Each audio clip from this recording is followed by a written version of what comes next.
guys doing? Good. How was your workout?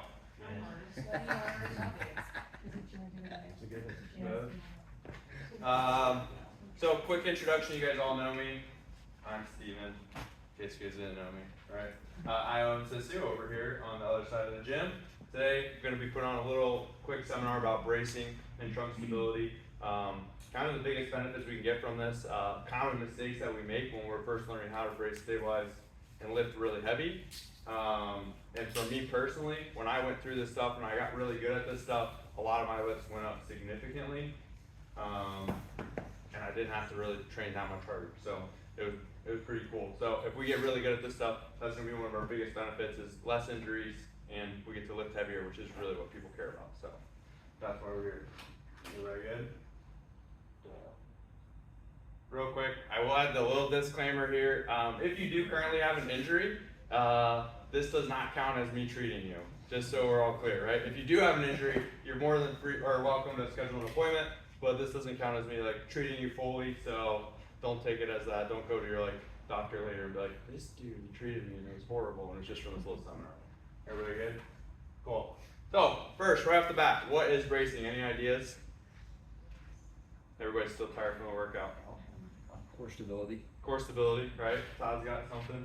Core stability, kind of the way I look at bracing. Bracing is the intentional act of trying to create stability through my midline, through tension or contraction, something like that, in order to complete a task. So in the gym, all the time, the easy task is I'm creating tension in order to like do a heavy back squat or something like that. When we're at home, I'm trying to build a lot of tension so I can just like pick up all the groceries and carry them all in at once, right? So anytime we're doing something like that, we're creating stability, we're bracing, doing anything like that. Even simple tasks like we're just pouring our coffee in the morning, there's still some level of bracing, it's just more subconscious than what we realize. So it's creating intentional and purposeful tension throughout our midline in order to keep it from moving.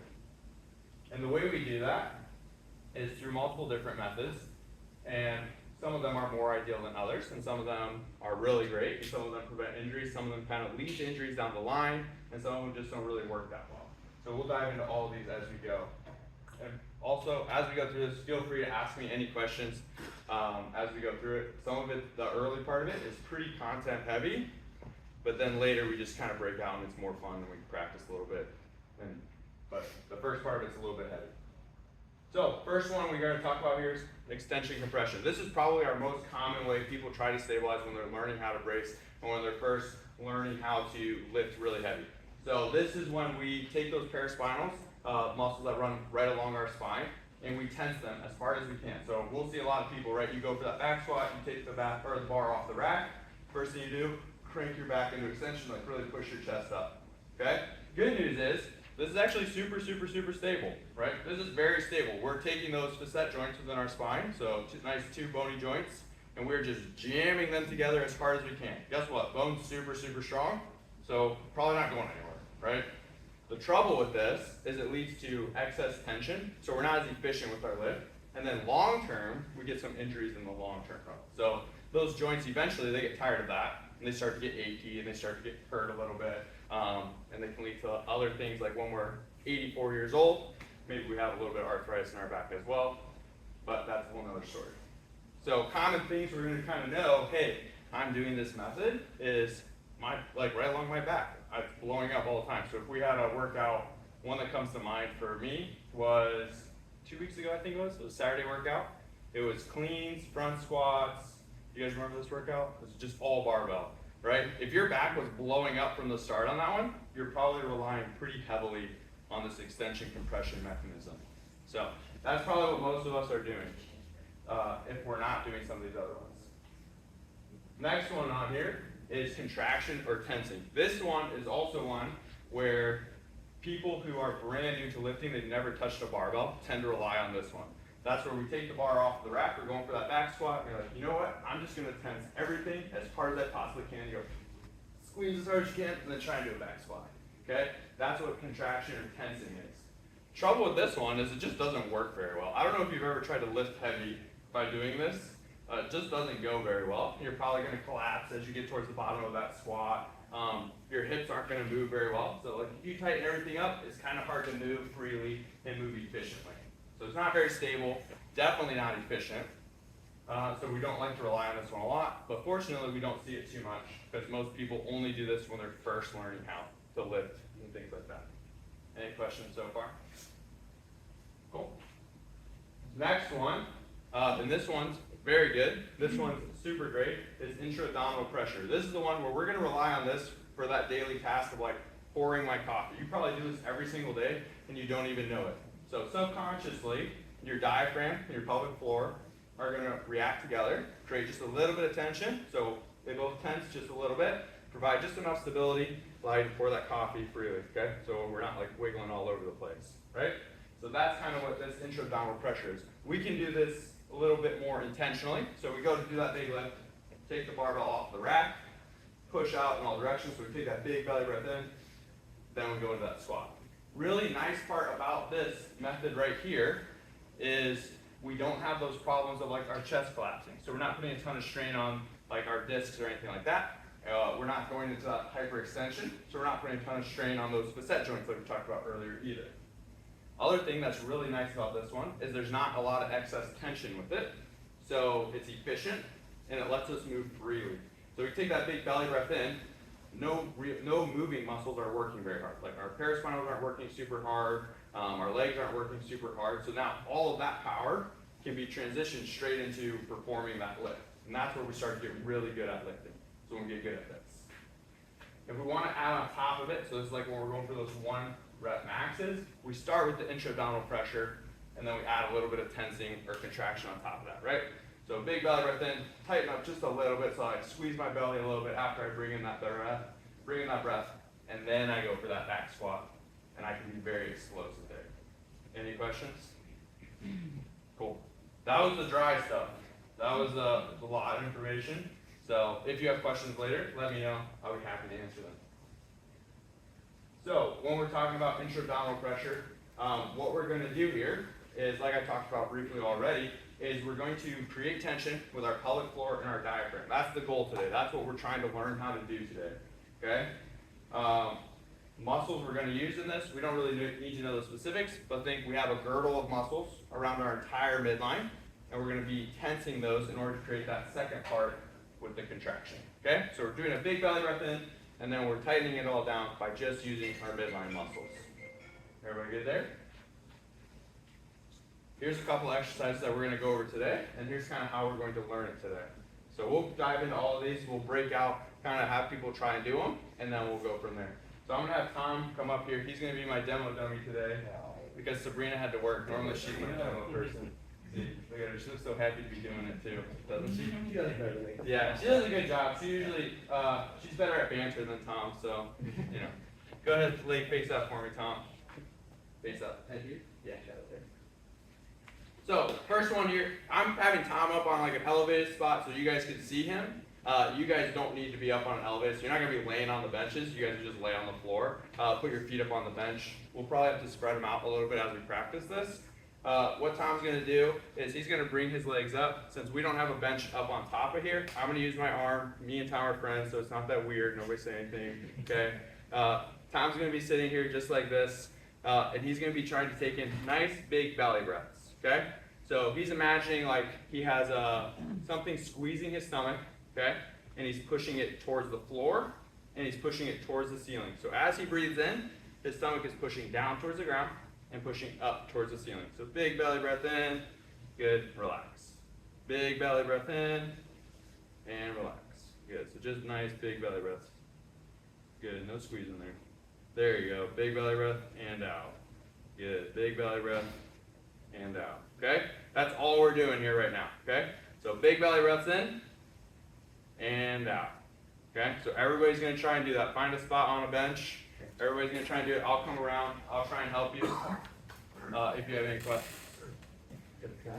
Really difficult, okay? So we'll bump it up a little bit. Everybody can kind of look up here. I'm gonna bring Tom back up here. Next one, we're gonna go on our hands and knees. So in that position we were just in, we're not really fighting gravity at all. In fact, gravity is helping us do it and kind of feel what we're supposed to be doing. So we're not fighting gravity at all. Head down here. Good. Cool. Next one, now we're adding in some gravity. So we're not fully fighting gravity, but we're adding in some gravity, okay? So we're just have on our knees and hands and knees, and we're gonna breathe in, nice big belly breath. Same thing we were just doing, but we have to breathe in outward, so pushing through our back and pushing through our belly, okay? So big belly breath in, good. Fortunately, Tom's not ticklish, so, you know, we're good here. Be kind of awkward if he was, wouldn't it? Yes, sir. We're friends, it's okay, I'm allowed to do that. Nobody tell my HR department. Good. So nice big belly breath in and out. When I used to do the seminar for Palmer, I've given all kinds of trouble for my jokes, but good. Big belly breath in and out. Good. So everybody can kind of see how he's taking in those nice big belly breaths. He has lots of pressure there, and then he's letting it out. Okay? Easy enough? Okay, we're gonna break out. Try that one. Okay, so we're gonna add to this. Next part to it is we're gonna lift our knees up off the ground. So in order to do this, we're gonna have to maintain some of that tension while we're breathing in. So what this looks like, Tom's gonna hop up here. He's gonna be hands and knees again, right? Good. He's gonna take in that big belly breath in, pushing out in all directions. He's gonna keep that pressure, so he's not gonna let this go away, okay? He's gonna keep that belly breath, and he's gonna lift his knees off the ground. Good, and he has to hold that pressure right there, okay? So I should be able to squeeze his sides and not be able to pinch my fingers together, okay? And normally I can't, because Tom's not that muscular.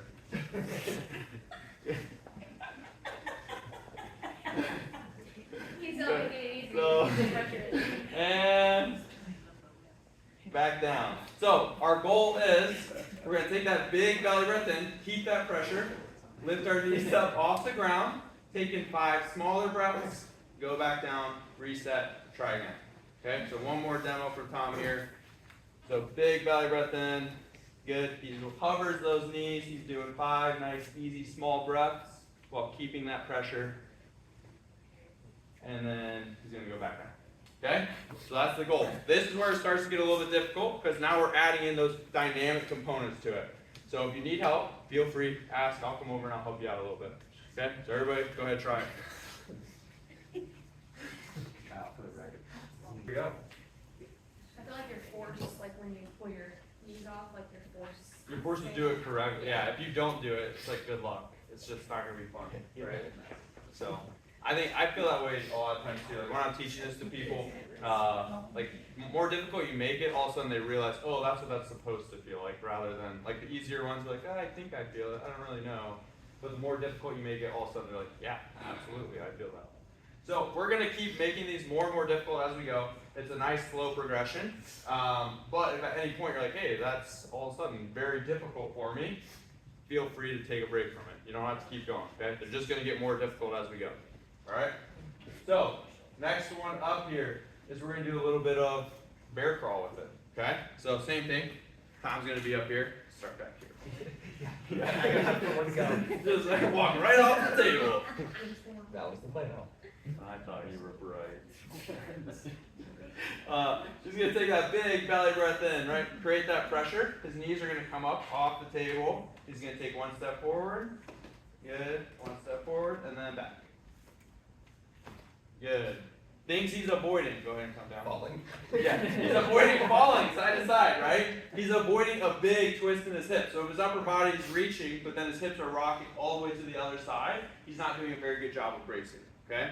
So we should be staying in somewhat of a neutral position. Once again, our shoulders and our hips are in line, and we should be able to just move them. So one more time. Big belly breath in. Good. Lifts up. And he takes a step forward. Good. And Tom does actually a really good job of this. And back down. Good. So everybody's going to try it. We're going to try and do a couple of steps forward and backward. So spread out as you need to. We got a decent amount of gym space today. We'll take all that space, Tom. I don't want you to fight the bar again. Put you on the ground for this one. Okay. So next one, we're going to walk it back into a squat here. Okay? So start with your feet squat width apart. Okay? Yeah, kind of get into that nice squat width. Then go down into that bear crawl position here. Good. We're going to go big belly breath in. So Tom takes that big belly breath in, lifts his knees up. walks himself with his hands back into his squat, back into the bottom of that squat. Good. Take a couple breaths here, keeping that pressure. Good. Walk it back forward. Good. Back down. Okay? So big belly breath in, keeps that pressure there. Good. Hovers those knees, walks it back. Trying to keep your back as neutral as possible while you're doing it. Good. Take a couple of breaths here. Walk it back forward. Good. You guys want time to do one more? Yeah. Okay, I'm doing one more. Big belly breath in, pushing out in all directions. Hovers those knees. Slowly walks his hands back into it. And look at that beautiful squat position, well below parallel. His paraspinals aren't fired up too much. And he's walking it back forward. Should have made Bruce your demo guy for this one. I want it to look good. I want people to know what they're supposed to do. Now, we're going to go bear crawl to the squat. We're going to keep that pressure in our belly, stand up out of the squat. Then we're going to go back down into the squat, walk our hands back out. Okay, so we're going through the full cycle of it. Good, so feet about squat width. Cool. Big pressure in here. Tom's going to walk it back into that deep squat. Good. Hang out here, take a couple breaths. Using his glutes, he's going to drive himself up out of the squat. Good. And then he's going to go back down. Keeping that pressure the whole time. Walk his hands back out.